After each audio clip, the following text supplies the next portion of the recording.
my channel. Welcome back to another video. It's been a minute, but I finally got my last law school decision maybe a week or two ago, and I figured it was a perfect time to do a full cycle recap of my waitlist, my acceptances, my rejections. So I guess we could just jump into it. A little bit about my application package. My LSAT score was a 158, and I took it 3 times. So when you are applying to law school, please factor multiple retakes into your timeline, your plan, whatever. I wasn't counting on taking it a 3rd time, but I felt like that was the smartest thing for me to do. But I took it in January, which meant the score didn't come out until February. And a lot of schools held my application until that score came in. So technically I applied late to those schools. And I'll try to do a good job of telling you guys exactly which ones those were. As for my GPA, it was a 3.5, within that range. And if you are still an undergrad, please keep your grades up. I was one of those people who was having a little too much fun my first year, and my grades reflected it. But my last 2 years, I was really just like laser focused, studying, going to office hours, all that good stuff, and I had really, really good grades. And by no means do I think my GPA was bad at all. Listen, I graduated with honors still, okay? But it would have been way higher if I had just started off strong. So if you're still an undergrad, please just focus on your grades. The parties could wait. As for my soft factors, I don't think I had anything that was out of the ordinary. I think it was pretty typical for an average law school applicant. I am working as a paralegal. I had some legal internships. Was active in like Black Student Union and stuff like that. I studied abroad. Nothing too crazy. And then one way I really approached my application was, what is like their 1 sentence takeaway after reading all of my materials and looking at my resume and stuff. And for me, I think I really showed my commitment to doing public service, and like civil rights or social justice kind of work. So I think that was a good way to look at it. Like, what is the 1 sentence takeaway they're gonna have after reading all these materials? And yeah, let's just jump into the part that you're really here for, which is the decisions.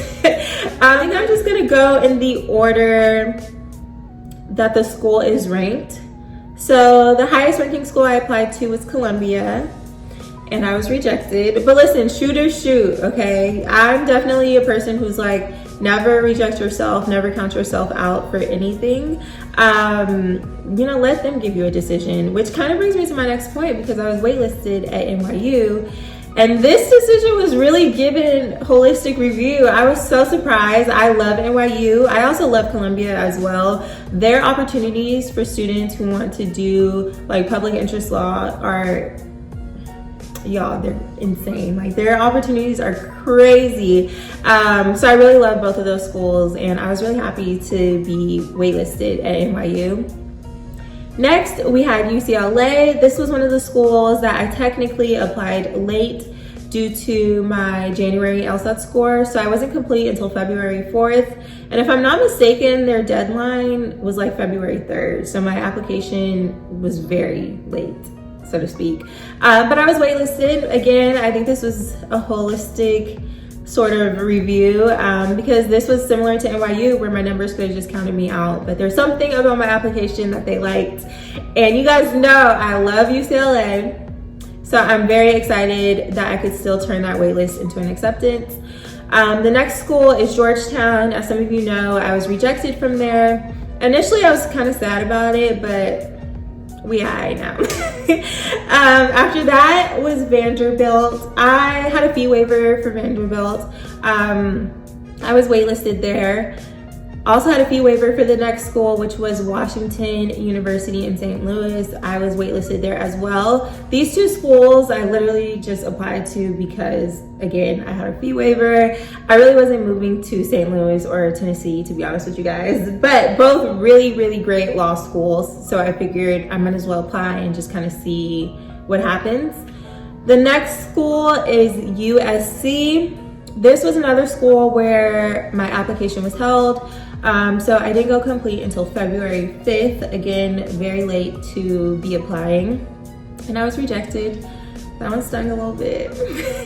And then next school was Arizona State. I was accepted. I think that was my second decision I got. And I really do love Arizona State, you guys. I think they have, like, their dean is so cool. He's so likable. They have like this Innocence Project kind of clinic. They have a Washington, D.C. program that you can do. I really did like Arizona. The only thing was, like, it's in Arizona. Location was a really big factor to me when applying, and honestly the only 3 places I would live were like New York, DC, or LA, or California in general. So yeah, but ASU is a really good school. Like, don't sleep on ASU, okay? Next was George Washington. This was a waitlist, low-key. I got a lot of waitlists, you guys. But again, I love DC. And a waitlist to me is not like a bad decision at all. You still have a chance to turn that into an acceptance. So I'm gonna take it. Emory was a waitlist. Fordham was an acceptance. And then UC Irvine was an acceptance as well. UC Davis, again, held my score. Basically all the California schools did that, and really nowhere else. But I didn't go complete at Davis until February 17th, you guys.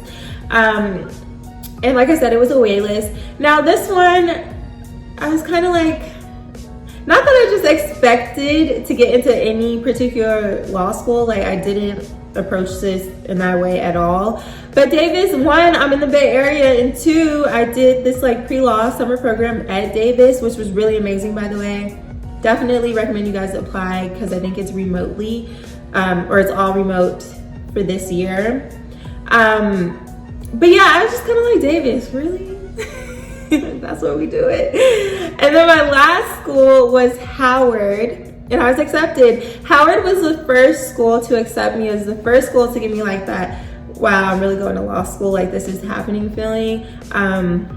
So yeah, Howard has a special place in my heart for that reason. In case anybody is wondering, I did do a deposit at a school. I'm not gonna say which one just yet, because there are 2 wait lists that I'm literally riding until the wheels fall off. Like, I am fighting for my life out here to get off these wait lists. I'm not even kidding. I've been talking to people, messaging people, like sending letters of continued interest. I would do anything to get off these 2 wait lists. So I definitely want to wait it out and kind of see how that process goes. But yeah, I did do a deposit in the meantime. Regardless, I'm going to law school this fall. Like, that was non-negotiable. But I'm excited. I'm definitely excited, and of course I will keep you guys updated on how the full waitlist process goes for me. But that's it for today's video. If you guys have any other questions about when I sent my applications, when they went complete, when I got my decisions, just leave them down below. You can message me on Instagram as well for a more detailed response. But yeah, that's the end of today's video. I hope you guys enjoyed it. Please don't forget to like, comment, and subscribe, and I will see you in the next one.